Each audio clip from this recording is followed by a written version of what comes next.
Yo, yo, yo! Sup, sup, sup! K-Love here, and not feeling it. I'm in a slump. Life sucks, and that's all I got right now. Okay, this morning, with my backup dancer, hashtag Prozac, hashtag Fanny Pack Zach, today's theme is, what do you do when you're in a slump? So, good morning, Zach. How you doing? Good morning. How you doing? I feel the same way you feel right now at this very moment. Yeah? All right. You go first. Ladies first. Just kidding.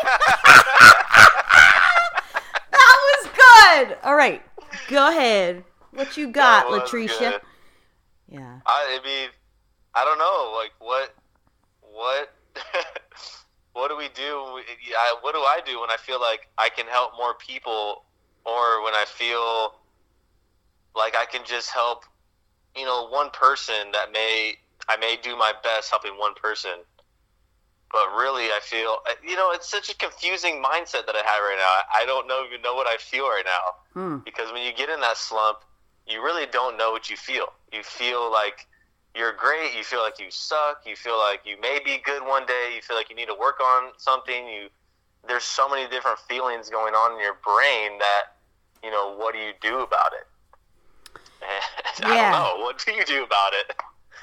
Yeah, I know. What do you do about it? So, we're talking about slumps, and, we had a wind advisory, so it stopped us from doing our regular Facebook Live, this morning and dancing. And so it's like, okay, that's cool. Not a problem. We could dance it out, but there is this part, when we feel like we're in a slump, that we actually just deal with it.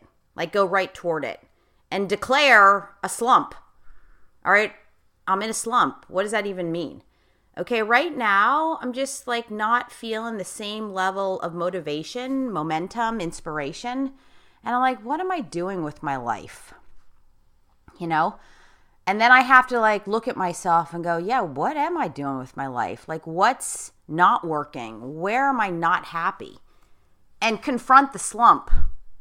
Let's just be okay with the slump, as opposed to the old me would feel like this for a New York minute and go right into self-defense coping mechanisms and trying to achieve something to make myself feel good, but it's just a false sense of feeling good.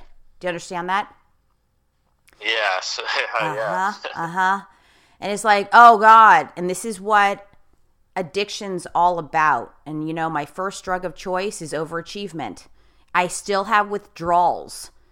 If I don't achieve a whole crapload of stuff that I think is important, or that I need to accomplish to feel good about myself, I go through freaking withdrawals. And what that really is symptomatic of me feeling like a loser. And that I'm just not good enough. And I'm playing way too small in life. And then I use it to define my self-worth. And that's when it goes rogue. And so this has been my whole life. Feel a little bad, feel a little bit in a slump. And then I run out and go, guess what I do? In high school, it was, okay, I quit one team. And then I go try and make another team in some other sport. Just to make myself feel good, to say, oh, wow, it was time for a change. So I went and auditioned, tried out for the field hockey team, never played field hockey in my life. And I go out for the field hockey team. Why? Because I'm a runner and a sprinter. And the coach was like, you got to go out for field hockey. Come out for field hockey. And I'm like, what? No, that field hockey sucks. That is so just wrong. Because all along, I want to be a cheerleader and a dancer. And I was like, okay, well, at least we wear those skirts. Okay, so, I was getting close. At least we have those stupid field hockey skirts, But, no, I made the team because the coach knew I was a runner. But did I really want to? No, what I was really doing is trying to feel good about myself because, in retrospect, I was in a slump. Tired of softball. I really wanted my passion of cheerleading and dancing, but I was way too insecure. And so I had this opportunity because I was like a great overall athlete to go play field hockey. But Zach, can you relate to this? I didn't really want to play field hockey. I thought it was the dumbest sport, but I wanted to feel good about accomplishing something so I could justify like feeling good about myself. Well, Karen, you went and made field hockey. You never played field hockey in your life and you made the team. I didn't even try. I was already on the team before even trying out because the coach just wanted me on the team, but she didn't factor in whether I loved the game or not. She didn't care. No. She knew you were a good runner, and that's it. Like, instead of you facing that slump head on and he's, the slump sitting there talking trash to you, like, yeah, you're in a slump, and you're like, no, I'm not. And you're like, yeah, dude, you're in a slump. You suck right now. You got to work through it. And you're like, no, I'm just going to go do something else. This sucks. You suck. I'm not in a slump. Get out of here. But instead, you just got to put your boxing gloves on and box that slump, fight that thing and fight through it. So, but instead, we like to veer ourselves away. We do that in everything. It's not just sports-wise, it's life-wise. We kind of we start to do a project or a paper. Yep. And we're not feeling it, so we go and we decide I'm gonna go make some popcorn, or dude. Oh my God! Okay, is that what you do? Okay, you know what? No, Oh my God. I'm gonna make popcorn and only watch one episode of The Walking Dead, and then I'll be right back into my paper. It's not.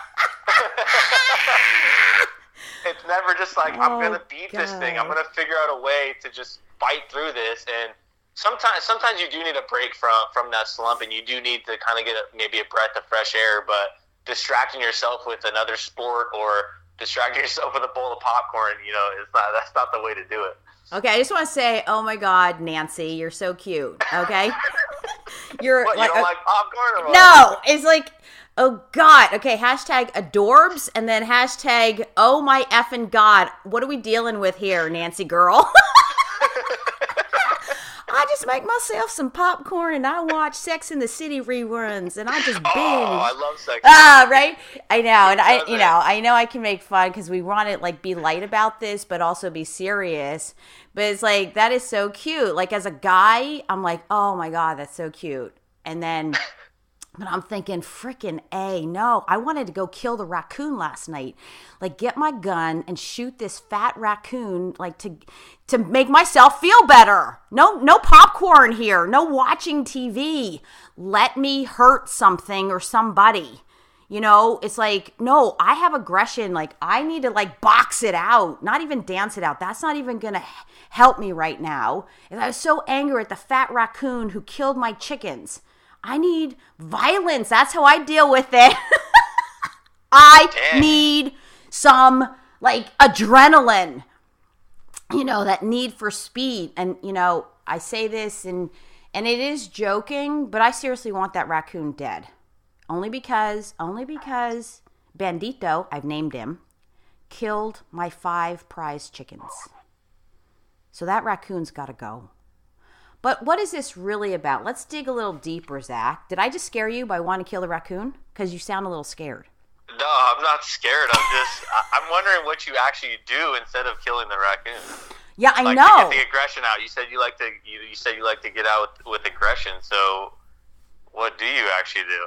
Well, we obviously don't want to promote any violence and people going shooting stuff. No, we don't. But the fantasy. So I do. I think, okay, if I could just kill the raccoon. And then I go, okay, would I really kill the raccoon? And then I'm like, wow, crap, I need a gun. Can I even have a gun? I think that's illegal. I start to get rational after I just let myself want to kill the raccoon. As long as you don't act on it, you're good. Yeah. Okay? And that's what we're talking about, right? I'm not saying go kill somebody or something. No, I'm saying feel the feelings. And the thing I know about me is if I want to go hurt the raccoon, and yeah, I mean, when he killed my chickens and like took his little paws and pulled the chickens through the cage bars, that's a problem for me. But no, we have to call animal services and have them trap the raccoon and haul the raccoon off. And that's the proper way to do it. But the whole point, when I know I want to, like, I have that aggression, I go, okay, what's really going on here, Karen?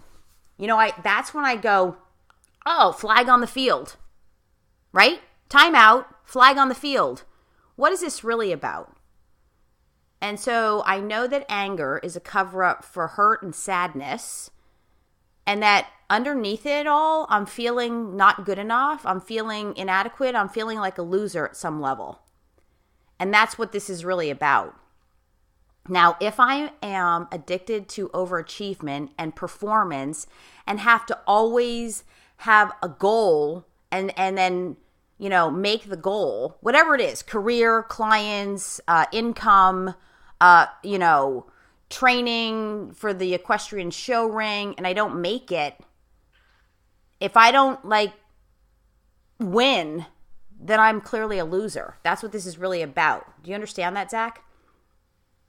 Yeah, I understand it. I mean, I don't think you're a complete loser, but yeah, I understand what you're saying. Right. I feel like a loser if I don't hit my goal. If I don't achieve something greater. Yes. Because then I'm defining myself by that achievement. And that's my identity. And it's like a wicked addiction. And this is not just me. This is all high-driven, achieving type people. This is not just selective toward me. This is when you see highly talented, driven, highly successful people, take the turn for the worst, or they just what happened? Gee, who can we think of that's happened to? So many different, celebrities are the best people to pick, or high level athletes that are doing well, and then they fall from grace. And oh man, yeah, from the very top of peak of the peak. Exactly. So how did we go from killing the raccoon? See, I'm angry because I feel like a loser and not good enough because I'm not accomplishing enough in my life. That is my eternal root cause of the slumps in my life. So, it tracks all the way back to high school and field hockey. I was in a slump back then, like you said. I had no idea I was in a slump. So I went and created another distraction and diverted myself into playing field hockey that I had no interest in ever playing. But I just wanted that high feeling of making yet another team to prove that I'm good enough or that I'm a good athlete and a great runner. You see? Mm-hmm. But did it work? No. I hated being on the team. I hated practicing. And you know what? I don't really want to hit a ball. Tap, tap, tap, tap. If I'm going to be wearing a skirt, I'm a cheerleader. I am not wearing a skirt to hit a little ball in a goal. That's just not my thing. So man, I know. You're hating on field hockey like I hate on lacrosse. All right, now you go. You're hating on lacrosse? Okay, I what? feel the same. I feel the same way about this happens a lot in the baseball field, especially is people try out for baseball. Mm-hmm. They go out there. They really want to make the baseball team.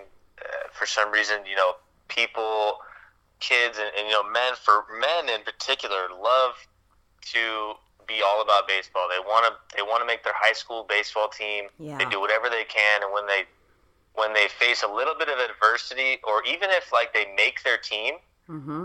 but they're not playing every day, they decide, you know what, screw this, I'm out. I'm gonna go play lacrosse, and that's their fallback sport. For some reason, baseball is tied in with lacrosse, because that's their fallback sport. Oh wow! And I have this argument all the time about lacrosse, but that is the fallback sport for baseball players. And they feel, you know what, I'm not even playing in my team. I still am on the team, but I'm not playing. I'm not playing every day. So what I'm going to do instead of working and trying to beat that person out in front of me, is I'm just going to go play another sport, which is easy, just run around. And, most of the time, the guys from baseball make the lacrosse team, and they play every day because they can run, mm-hmm. and they have good hand-eye coordination. Yeah. And, and that's pretty much all you need to be able to play lacrosse is being able to run and good hand-eye coordination. Everything else just kind of falls in place. I feel it's an easy sport. But I mean, we can have this argument I've been having this argument for years, so I think it's pretty fun. Oh, it's a funny one. I had no idea, but I totally get it, because it's just like me going from softball to field hockey. Yeah, like exactly. You're just running around hitting a little ball, but pretty much the main thing about the sport is just you're able to run around. Okay, you know what it's really about, Zach? I love this. Is that this is what we do when we can't make the cut into what we really want to be doing in life. Is we go and justify doing something that's easier and not so confronting. Exactly. Bingo. Bam! We go do something easier to make ourselves feel like we're accomplished. Exactly. But lacrosse, okay, what is even lacrosse? Who even plays lacrosse? Is that even a thing? That's what I got to say to that. The thing is that on the East Coast, the East Coast, it's like a real sport, but on the West Coast, it's like not really a sport. Well, not to me, anyways. I know, and I got to be honest, I'm from the East Coast, and I'm like, lacrosse was stupid there, and it's stupid here. All the lacrosse players they hate us now. They're just turning off the podcast at this point. Yeah, well, I don't really care right now, okay? Loser! Like, frickin', that's what this podcast is about. I don't frickin' care, okay? Yeah. Because I'm human. I have my own issues. Hence, me even being in the business of helping people with their mindset and their heart set is because I'm like my own worst, best client, like, and case study. And for, you know what? I finally met a point where I can be real with myself and like actually say, if I was ever in a slump, then I wish I'd had a mental performance coach or somebody like who specialized in slumps, mental slumps, right? Way back, like starting at 7 years old, by the way, when I started riding horses. Like seriously, if I had had a mental performance slump coach, like somebody to help me with my mindset and my heart set at 7, I would have excelled for sure, because I had everything else going for me. So that's what this is about. I totally get what you're saying. I'm totally with you, Zach, on the whole lacrosse thing. It's like plan B, like the cop-out sport. Only if, it's one thing if you're a lacrosse player and it's always been lacrosse. But when you play baseball and you can't make it in baseball and then you like level down to lacrosse, that's because I do believe, for the most part, that athlete is blocked in the first choice sport and then they settle for the next thing, which I've done personally. As a matter of fact, when I couldn't make it in horse jumping, in my first show at 12 years old, I failed. I couldn't get my horse over the jump.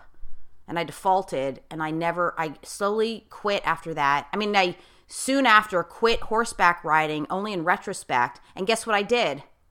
I went to my form of lacrosse. You know what that was? Swimming. Ugh! That's even worse.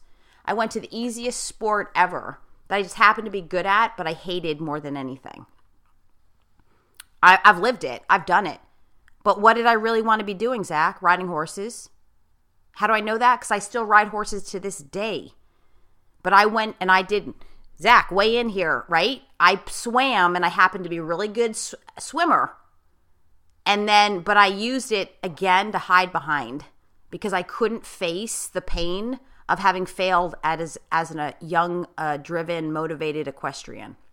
Yeah, so we can use exactly what you're saying. Mm-hmm. Like in a slump, I was in a slump in college, and it was actually not even a slump. It was just that my fielding ability wasn't all there. So I was a really good hitter, but my fielding wasn't really all there. And one of my good friends who passed away just a couple years after this, but he told me, he said, Zach, it was during the conference tournament. He said, Zach, we know you're going to hit, but what we need you to focus on right now is your fielding, because if you can play defense and you can field the balls, we may win this whole tournament. And so that's when I realized, like, I didn't have to fall back and go to another sport. I just had to know and know what I was good at. Yeah. So I knew I was good at hitting. And so what I had to do is appreciate the fact that I was good at hitting and focus a little bit more on spending a little extra time on my fielding.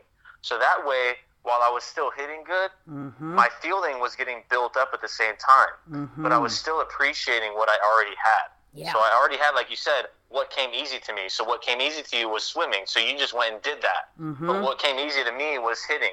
So I knew that was what came easy to me, but I still was in the sport that I wanted to play while I was working at my fielding. So by the time my fielding caught up and my hitting, then I became a complete player, and it helped the team as well. So that's something that we can do to kind of help us, is we focus on what comes easy to us and what we're good at, and we know that, and then we can kind of just appreciate that, and then we can put a little bit extra focus on something that we may not be good at, or that may need a little extra work at. Yeah, no, that's so great, Zach. That's exactly right. Is that I didn't have the support like you had. Like, even because your dad played baseball and coached baseball, and you had a mom and dad that you could talk to for the most part, you know? I never had any of that, so I had to do the lacrosse thing. You know what I'm saying? Yeah, and in equestrian, you don't really have a team as well. You don't have a teammate or anybody to tell you that exactly what my teammate told me, I know. Now I think back, my teacher was only just a few years older than me. She was like a teenager, because nobody else had horses in the area. Now I think about it. Oh my God. She would fail in the realm of mental performance coaching. Like, she was a failure. Because she was just, like, not that much older than me, teaching me. She's a teenager, teaching me how to ride. She's a great rider. But she had no ability to help me with my mind, And even I was riding one time in the ring, and my horse tripped on a rock, and he was an older horse. I swear to God, he tripped and almost rolled on top of me. And I'm like 12 years old, and I see the horse like little Wonder Woman. I'm like, ah! And I roll out of the way, and he almost stepped on me. And he finally, I rolled out of the way, like seriously, on the dirt, like a stunt trick. He got up, and she said nothing to me. She was like, oh, you okay? And I'm like, yeah. She's like, all right, get back on. And I was like, okay. And that was it. I was like, oh, crap. Like, we never discussed it. And, that did impact me. What impacted me was she didn't, like, have any sense of compassion even. She's like, you all right? Yeah. Okay, get back on. Okay. Like, nothing. That was the whole thing. And my point is, it hurt me not to have somebody to talk to and say, hey, I'm in a slump and I want to quit my sport, where you had your friend who said, look, we know you can hit, but right now, since that's not working, just focus on your fielding. And you heard him, right? Like, you're like, totally. I still remember exactly where we were at. I can remember, that moment in my life was pretty big. Yeah, that was genius too, by the way. Yeah, his part. Whatever he channeled was amazing. Yeah. Like, that's it. He wasn't, and then you had that emotional, mental support. I know that's why you were able to sustain your career in pro baseball and not quit and go play lacrosse. Oh, thank God, Zach, because there's no way in hell I'm going to have a backup dancer who played lacrosse. I mean, that is just like big fat goose egg. No, but seriously, I don't want to put down lacrosse. I'm only putting down lacrosse like putting down swimming, because if we use it as a distraction, because that's what it's really about. When somebody says, oh, I no longer want to play this sport, I'm going to go play. Oh my God, when Michael Jordan, was it Michael Jordan who was playing baseball? No, wait. And he wanted he's playing basketball. Yeah, he wanted to play baseball. Right? Yeah, he knew that he was at the top of his game in basketball, and he felt like he just never had that chance to prove himself in baseball. So he went and did that instead. That might be a different situation, Karen. I don't know though. No, I think it's the same, Zach. I really do. Because where do you go? See, listen, where do you go when you're the best of the best of the best and have to sustain that? Good point. It's hard. It's one thing to get there. It's another thing to sustain it and stay there. Year after year after year. This is big. This is like coined fear of success. And I'm sorry, I'm going to say, nope, he did the same thing. He needed to still feel good about himself, and he tried baseball, but it didn't work. He failed. I mean, he didn't fail, but it just wasn't the same as basketball. No. And I believe it is the same mental dynamic. But that's, that's whether here nor there right now. What we got to get is, I can admit in retrospect, because if I hated swimming, why would I even swim? Because I couldn't face the pain of being such a failure as an equestrian, knowing I was talented and people had called me a prodigy. So why would I quit that? Because I didn't feel I could make it. Oh my God, Zach, you got to weigh in here. I hear my dog waking up. You face some adversity. Yeah. So that's what happens when you go your whole life and you're so successful and you face a little bit of adversity. So you think, dang, am I really good enough? When really you could spend 10 years going, doing something, and then you finally hit a slump for, say you hit a slump for a couple games or whatever, then you're like, am I really that good? Am I really that talented? And exactly. Can I really ride horses the way that they're telling me I'm a prodigy? Are you sure? And then the self-doubt, all this stuff starts coming in your head, when really it's like, yeah, you are. You're just going through a struggle. Like everybody goes through, every great person, every great businessman, every greatest person in the world goes through a struggle in their life. If you didn't, then, I mean, come on. Nobody's perfect. I mean, even Jesus Christ, who is one of the greatest people of all time, he went through his struggles.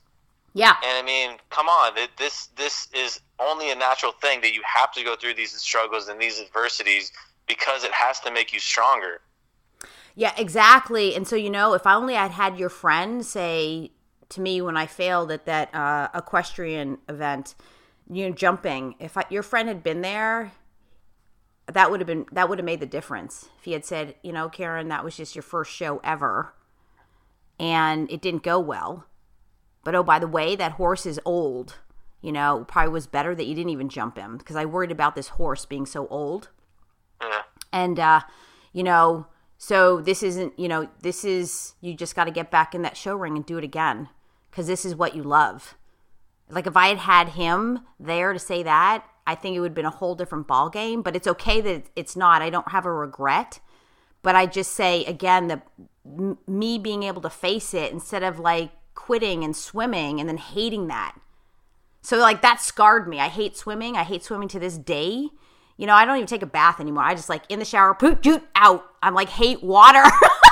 It scarred me for life, the whole swimming thing. Oh, my God. Hey, I hate showers too. I know. Not because of that reason. I think it's just a waste of time, but not because I hated swimming. Oh yeah, like it scars a kid. And so, I even had a pool at my house. I filled that thing in. That thing was gone. I know. People were like, "What? You had a pool?" I said, "Yeah, that's got to go." But I'm glad. I don't have any regrets. But Zach, you got to weigh in, because I hear my dog crying. I got to go get her out of the bedroom. So hang on. But I want you to talk about, what do you think you would have said to me, like, as a kid, and I failed and I felt so bad about myself? And then, and your experience, like, track that back to your experience of this friend talking to you. Like, that's huge. It totally made the difference. In other words, explain why it made such a difference for him to say that to you. And then when I get back, I want you to parallel it over to me. You got it? I got to go get the dog. Okay, go ahead. All right, cool. I think as far as the failure thing, for me, I knew I was failing at a big part of my game, which was the fielding part of my game. And like I said earlier, I was great at hitting. I was naturally, good at hitting, but I spent most of my time, now that I'm realizing, I spent most of my extra time actually in the cage hitting, because in baseball, you are meant to hit. If you hit your way, to success, really, because for some reason nobody really cares about your fielding success.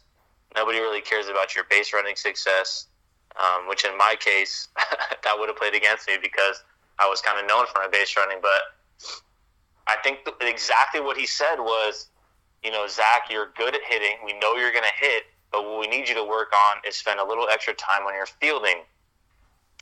And I think whatever part of your failure, Karen, on that horse, I think whatever part of it was failing, I think we probably could have spent a little bit of extra time on it, knowing our greatest abilities. Like people were telling you, you're a prodigy, you're a great, jumper, you're a great equestrian. But once you failed, you thought your whole complete game was a failure, when really most of our game or most of our business or most of anything about our own life, about our personality, most of it is great. We only have few little flaws that we like to spend so much time thinking about. We spend so much time thinking about these few flaws, these few failures, and we come upon adversity that actually brings these little baby things to light. We want to spend so much of our energy just thinking about just those things. And so when we spend so much time and energy, and our whole thought process begins to think, man, I'm such a failure, when really all you really did was mess up in one little aspect. You may have missed one jump. You may have missed, one ground ball. You may have missed one free throw. But then that turns into, man, am I really good? Can I even make a layup anymore? Can I make a three-pointer? Am I even able to, throw the ball to first base anymore? Can I throw a strike? Can I really swim from this end to that end, when you may have missed one stroke in swimming, since you didn't like swimming, Karen? I think that's funny too. But whatever it is in life, no matter what it is, you may fail on one business proposal, one contract, but then you start to think your whole game, your whole personality, every ability that you have is in question at that point, because you bring up one little aspect about anything in your life, and you put this, I think it's called the spotlight effect. You put this spotlight on this one thing, and all of a sudden the spotlight gets bigger and bigger and bigger, and the whole spotlight, not only is it just on that one little aspect that you failed at, it then turns into your whole being. Your whole being is in question at that point. You make one mistake, and then your whole being is in question. And you know what my friend told me about, we know you're going to hit, but we need you to focus on fielding. I think if you would have just said to me, hey, we need you to focus on your fielding, then I'd have been like, dang, am I really even good at baseball? But the fact that he started out with saying, Zach, we know you're going to hit. We know you're going to get on base. We know you're going to do great offensively. But we need you to just spend a little extra time focusing on your fielding, because we do believe that if you can play defense the way we know you can play defense, then we have a chance in this tournament. So I think by starting with the positive and feeding into actually what I was good at, it kept me away from doubting my fielding and then just turning it into my whole game. Like, am I really good at baseball? When I knew I was good at hitting, all I had to do was kind of work on that one aspect of my game. So yeah, wow. Are you back, Karen? Yeah, I'm back. Yeah. Welcome back. Okay, thank you. You had some good things. I was like, oh crap, I don't want to miss what you got to say. But these little dogs have little bladders. Okay, so this friend, did he play baseball with you? Or was he just... we were roommates in college, and like I said, he died like a year later. He died like a year later in a car accident. Wasn't wearing a seatbelt, and I actually have his initials tattooed on my arm. Oh. And so he played third base. I played shortstop, and I actually came in. He was actually the shortstop, and I came in and took his spot. So they moved him over to third base, and but we were like best friends. We lived together since day one, and that was the one thing that he told me that I remember for the rest of my life. I'll never forget exactly what he said that day. We were actually at this place called Rickwood Field. Rickwood Field is a super famous, the oldest. I think it's the oldest ballpark in America. It was a Negro League field, and it's just got so much history there. Oh, wow. The playing surface is terrible, but you know what? It was so cool that we had our conference tournament there, and I still remember he came up to me when we were taking ground balls and was like, hey, man, we know that you're going to hit in this tournament, but, we need you to focus a little bit more on defense, because we know if you could play some defense, we have a chance. And so, I like I said, it's like he said it to me yesterday. I still can picture his face, the backdrop that he had behind him. I remember everything about that situation, and it totally changed the way I went about certain things in my life, whether when I was in a slump especially. Mm-hmm. Yeah, wow. I love that story, because that's what we're talking about. I mean, that's what this whole mental performance thing is about, is somebody who can see us for who we are and who we're not. And then just tell us one simple thing. It almost seems like that was just too simple, too easy to say, and yet it made all the difference in the world. Is he, was able to say, okay, we know you're great at this. You might be in a slump, but if you just focus on this aspect, he was pretty much saying, your slump's going to go away. Without saying it. In other words, that's what ends up happening, I should say. That is what ends up happening. Yep. Because, Because you still know you're good, and you can still admit that you're in a slump, like we said at the beginning. You face the slump head on, and you go and fight it, and you're like, no. It's not like you're in denial. You're just saying, like, you know what? I am in a slump, and I'm going to work on it, and I'm going to beat this thing. Yeah, you don't quit baseball and then go to lacrosse. Exactly. You don't quit riding horses and swim, for God's sakes. Jeez. Nobody wants to do that. Oh, God. And man, and I see a lot of times, working with kids and empowering them through horses, sometimes I see the parents forcing their kids to do certain things, like play sports or, I want him to do this, I want her to do this. And I'm like, no, you can't force the kid. You give them options, but you let them choose, and then you make it fun for them. And but you pay attention.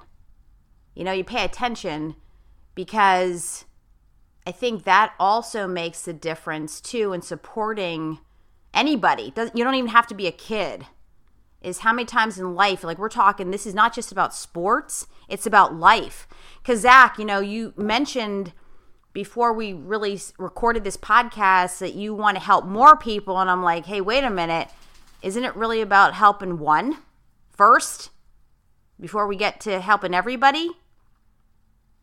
Yeah. And in a way, I think that you may have felt like you're in a little slump with this one particular teen that you were working with, that maybe you kind of wanted to then go, oh, I need to be helping more people, as opposed to just facing that maybe you didn't feel as effective in helping this one. Because I go through that all the time. Does that make sense? That's deep. Yeah, definitely. Mm-hmm.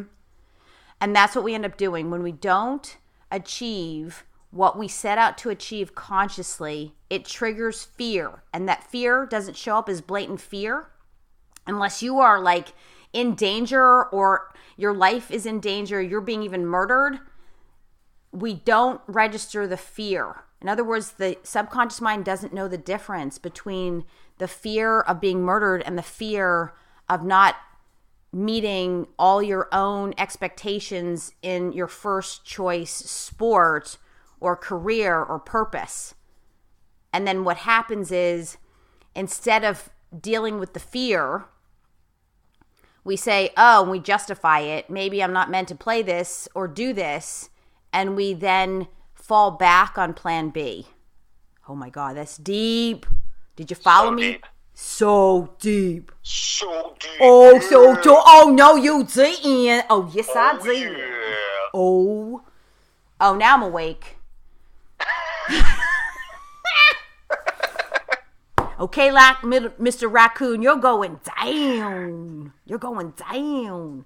But I'm not going to do it angry. I'm going to do it all like pow, pow, pow, strategic like, right? I'm going to set the trap. I'm going to put the food in there. I'm going to go, whoop, get you.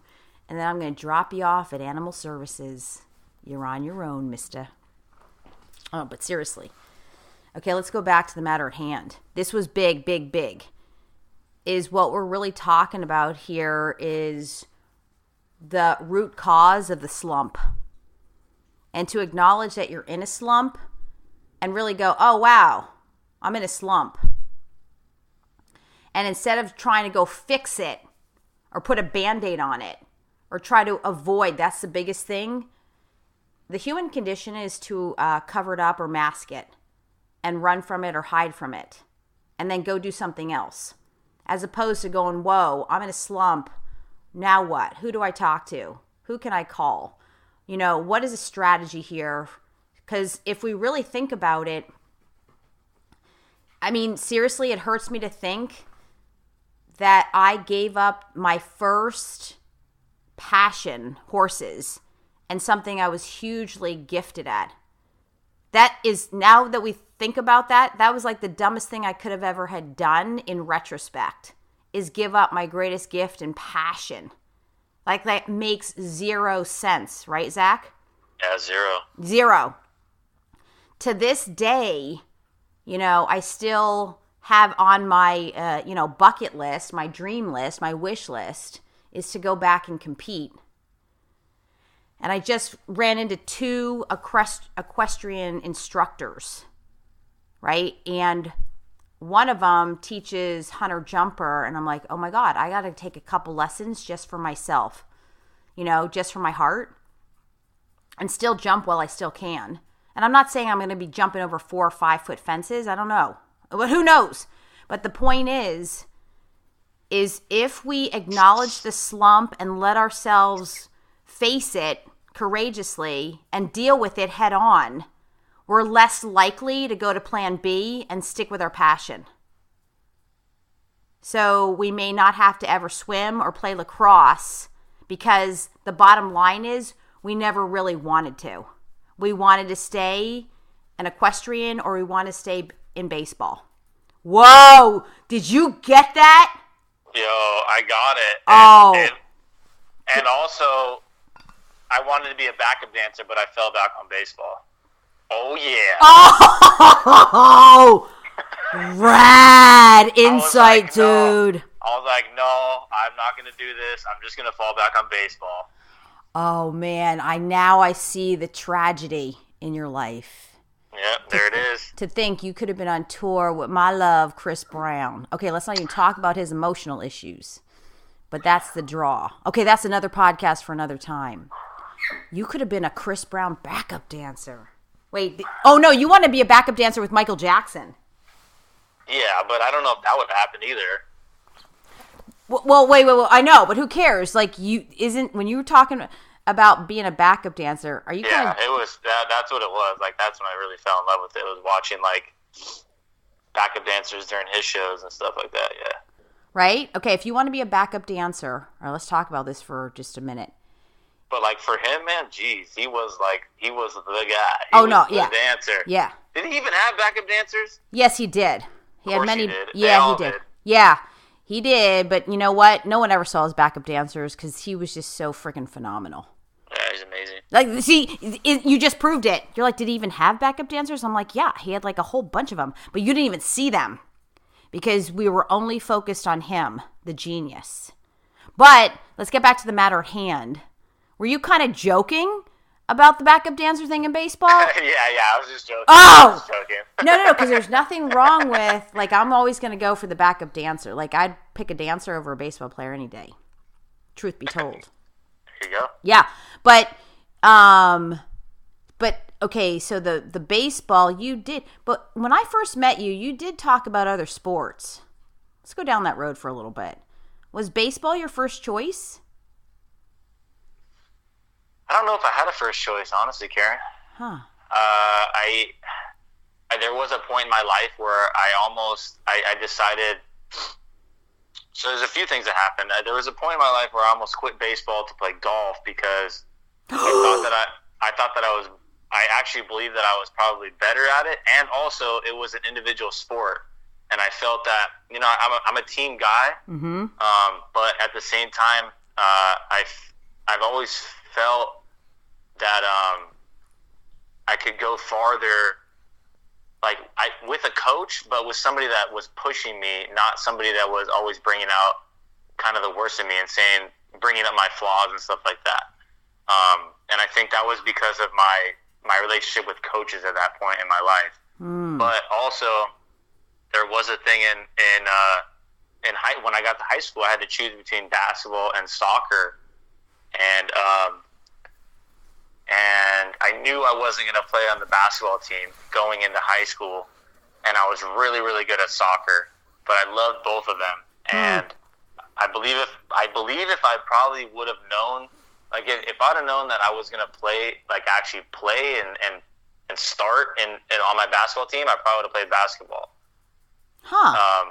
Yeah, but I played soccer, and I was really good at soccer, and I really wish that I would have gone farther in soccer. I probably would have played in college. If our college had a team, I would have probably tried to walk on.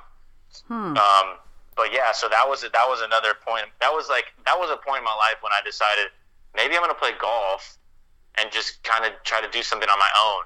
And then I was like, should I play basketball or soccer? They're in the same season. I have to make a choice. And I decided to play soccer because I knew I was going to play, and I knew I was better at it too. So that's kind of a little thing too. It didn't make me unhappy or anything.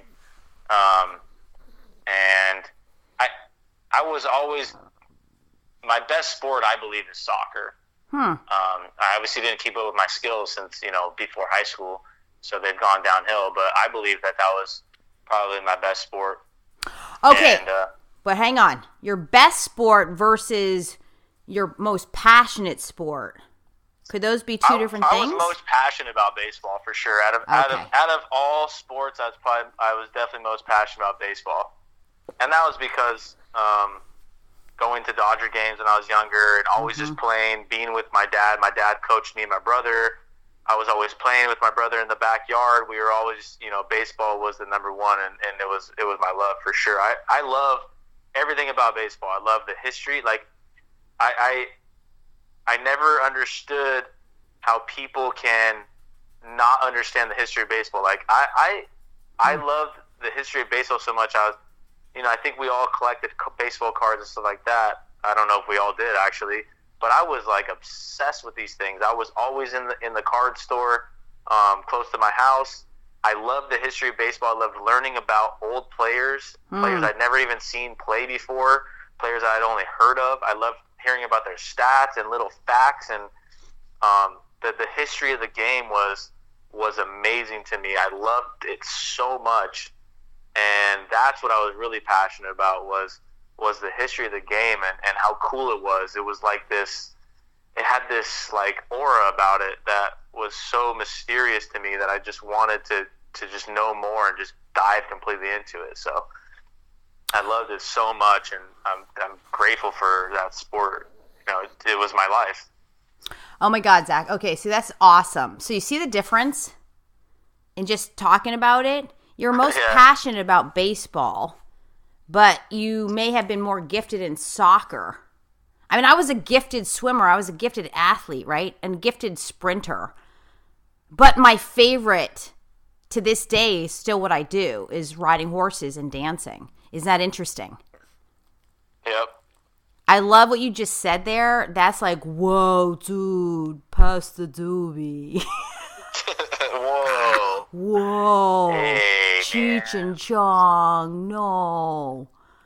That was awesome because a lot of times people forego their passion for plan B, what is more comfortable and safer. But it's only what I call like invisibly safe and invisibly comfortable. Does that make sense? Yeah, totally. That's why I almost chose golf, because golf to me seemed safer. It wasn't that I was better. It's just it seemed that it was safer to me. I could do things on my own. I didn't have anybody else to worry about as far as getting me to the next level. It was me. Like I was the only thing stopping myself getting to the next level in golf. And I was just like, do I really want to go and deal with coaches again, deal with coaches more, and go through that whole thing as far as those are the guys that are like have a complete hand in my future. And I decided baseball because I really loved it. So I think I made the right choice, obviously. But yeah, that was a point in my life when I was deciding, should I just take the easier route and just deal with things on my own, or take the hard route and try to figure it out. Oh my God. This is awesome. Deep. Okay, so what we do know, so then we need to know, there are many times in your career that you were, quote unquote, in a slump. And you almost, Zach, did the lacrosse thing, dude. I almost did, dude. Dang. Oh, dang, Caleb. But I did it because I went bingo. for my passion instead. Okay, so now we all need to know, what was it that had you not, quote unquote go to lacrosse or even golf. Okay, that's even the dumbest sport. Okay, but don't even get me started, okay? Like, seriously? And I come from a golfing family. Like, I played golf. Like, I took lessons, right? Okay, so I can say that. But what was it, in retrospect, that had you stick to your passion? And you said soccer you were actually more talented at, right? So I'm just laughing because, yeah, for sure. I'm just laughing because I'm sure some people were like, dude, baseball is the stupidest sport. I know, it really is. They're all kind of dumb. You know, riding horses. People are like, they're God, all aren't you? Kind of dumb, you're right. Yeah, they're all dumb. Like, people are like, I think his back is hurting. I don't think we should be riding him. I mean, I've had people say that. You know, like, so everyone has their opinion. But we're trying to be light and funny here and making jokes. And the way I like to do that is put down other people. No, just kidding. Oh, jeez. We just like to make fun. No, we like to make fun because I can't be so serious. Anyway, go ahead. I think back to serious note is the fact that I think that what kept me going in baseball instead of falling back was like what I just said was that's what I loved. Like, I was so passionate about it. I wanted to put my place in history in baseball. Like, I wanted to be amongst those legends, those myths, those like those behemoths of like this of our pastime and be a part of history and go and chase that dream. And it was such a passion of mine. I loved baseball so much. I still do to this day that like I had to go and chase that because if I didn't, I would have regretted it. And it was like I couldn't stand not being on a baseball field and having a glove and just throwing a ball and actually the battle between me and the pitcher. He's trying to throw a ball by me and I'm trying to hit the ball right back at his face. And I think that you know, like that battle in itself is amazing. Like that one-on-one matchup of like, you know, like throw that ball, I'm gonna smash it. You know what I'm saying? And like that was like beauty to me.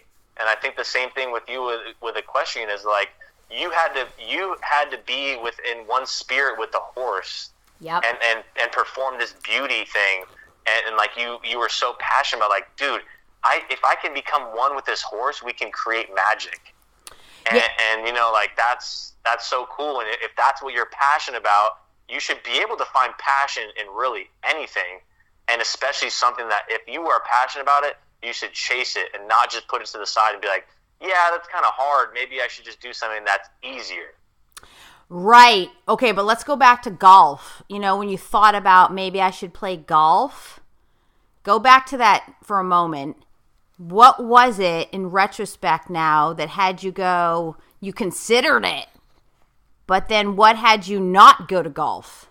Do you remember? I don't know. Maybe because there's a little white ball as well. No, just kidding.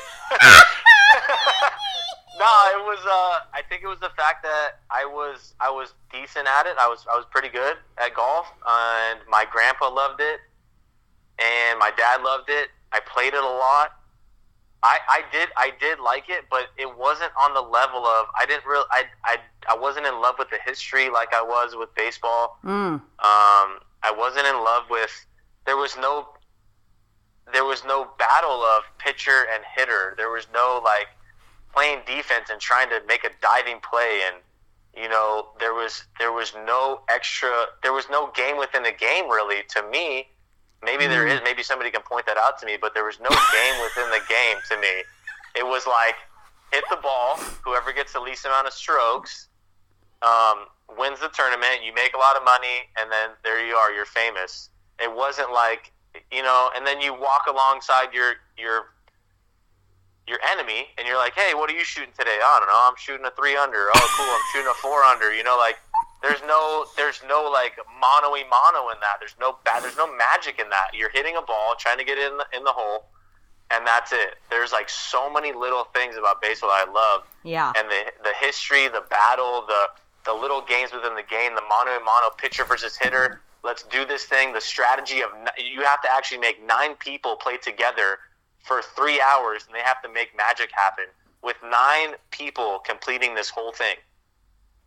And so, like the beauty within that, and there's beauty within all sports. Whatever you think is your passion, or whatever beauty about your sport or your whatever it is, you know, you can find that and roll with that and be like the way I'm talking about this right now. Like I'm like you just said 2 minutes ago. Like I'm awake now. Like I am freaking on cloud 9 because I'm so passionate about this magic that happens when I'm playing baseball.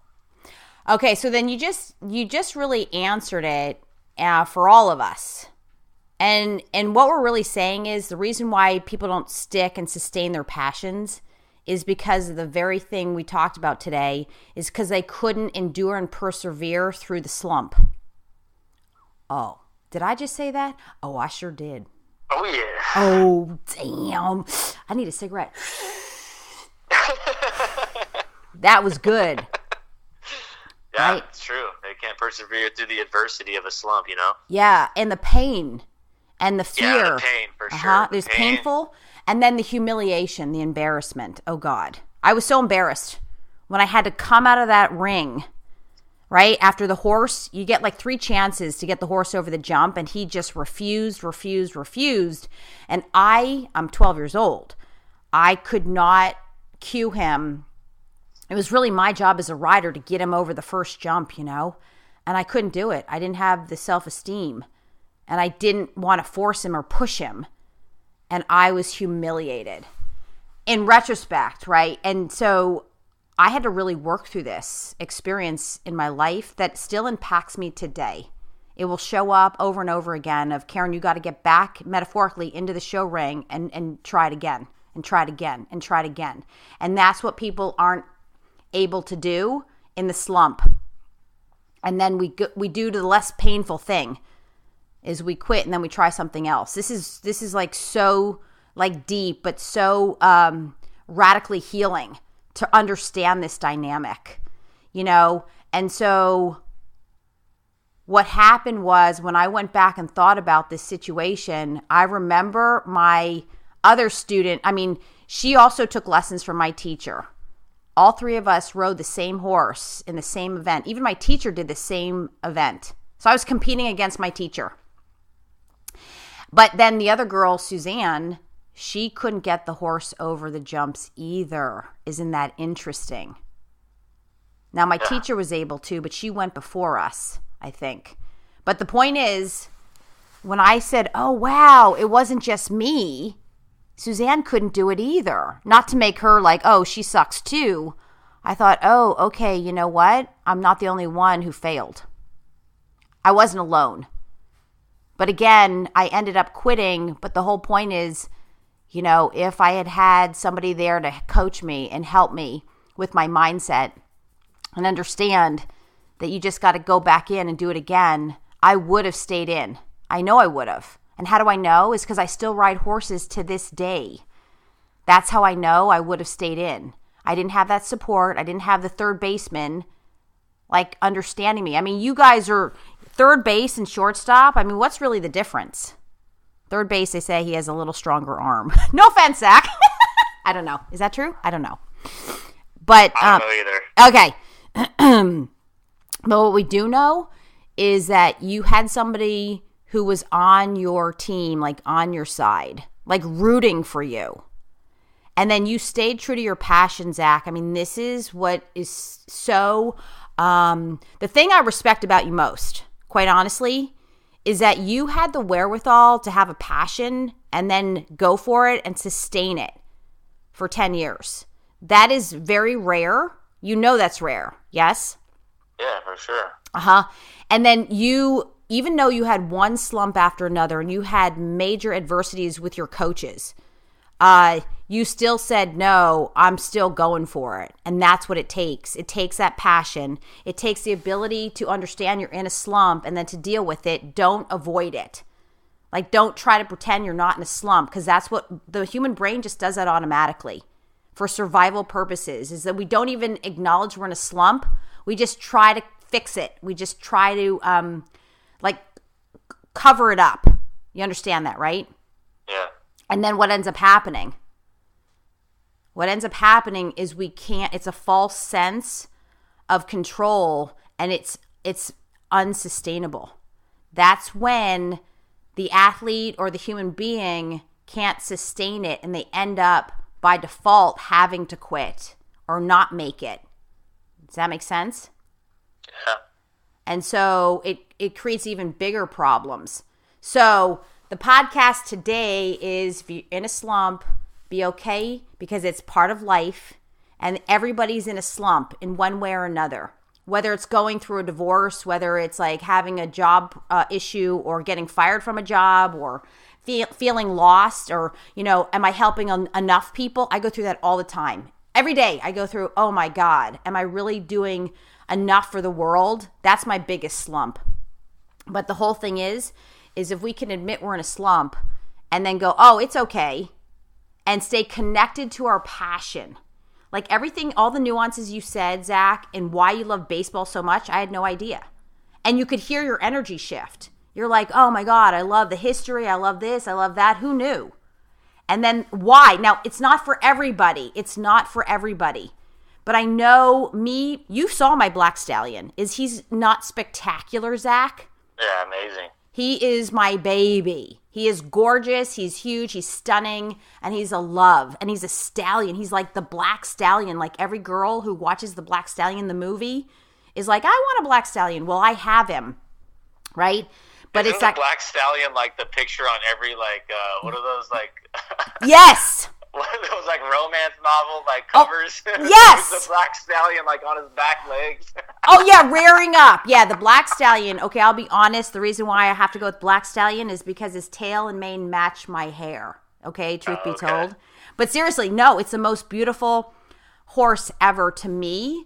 And I resonate to black because my hair's black. But what we need to know is that connection, just like you were saying, that connection to the horse and being one with the horse, but also it's a live being, and I love horses. The whole thing is connect to your passion. Remember why you got into whatever it is in the first place. And when you feel like you're in a slump, call me, call Zach, and talk about it. Hire, that coach, hire that person that can help you through it. And I say hire because, look, I knew my parents could have afforded to hire a mental performance coach when I was in sports, but we never thought about it. It wasn't a thing, right?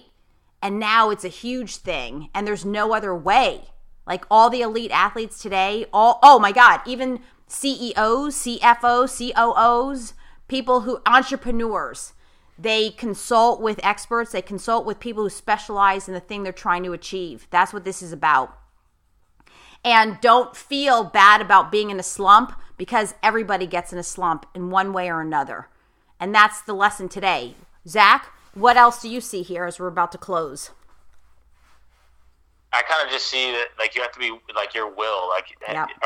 You have to be willing to face that slump, and you have to be willing to work through it. If you're not willing to work through it, then you're going to take the easy road. So you have to be willing to work through it. And when my friend told me, hey, you need to work a little extra on your fielding, I was willing to work a little extra on my fielding. If I wasn't, probably would have taken the easy road.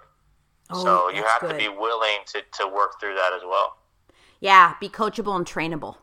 You listened, Zach. You heard him, you listened, you got it. And that's sure enough what you did, right? Yeah. You focus. And then what happened to your slump? I became a great fielder. Yeah, you became a great fielder, even better, playing shortstop, which already, if you're playing shortstop, this is a no-brainer. You're already a phenomenal fielder.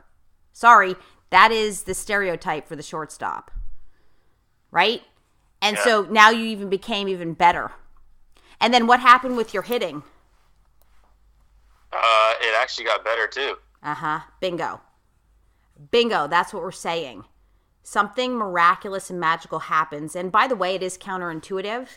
Is the moment we just let go of the stress and the fear, and we represence our passion, and we focus on our skills in a different area within the same sport or whatever business, whatever we want to talk about in life, it takes the stress off, and you can go back. So you put too much pressure on yourself when you couldn't hit the ball. It was too much pressure in retrospect. That's all that was happening. And so when you were able to alleviate the pressure and the stress and get rid of the fear, you started right back up hitting again. Isn't that true? Mm-hmm. Yeah. And that's what we want to keep doing over and over again. So this is awesome. Okay, so because of the high winds and, the high wind advisory, So we didn't get to dance, but did we get to dance today, Zach? I think we sure did. We danced mentally. through. We danced mentally. Oh, I go boom, a boom, boom, boom, got you, boom, boom, boom, boom. Yeah, we danced out of a slump, and I actually feel better. You know, when I first started, I was like, oh crap, I'm feeling this. I'm feeling cranky. Yeah. Okay, sorry, little dog. Good. All right, ready to go. Okay, ready to go. Last word. Okay, so we summed it up to make sure that everybody knows, right? That slumps welcome the slumps. Allow the slumps to happen. Be with the slump. Be one with the slump. Be one, right? Don't make it wrong. Don't criticize it. Don't resist it. Don't try to run from it or avoid it or cover it up with anything. Just be with it, and that's how we get rid of it. So if we want to get in touch with Zach, what is your best way to contact you, Zach? Email or Facebook, Instagram.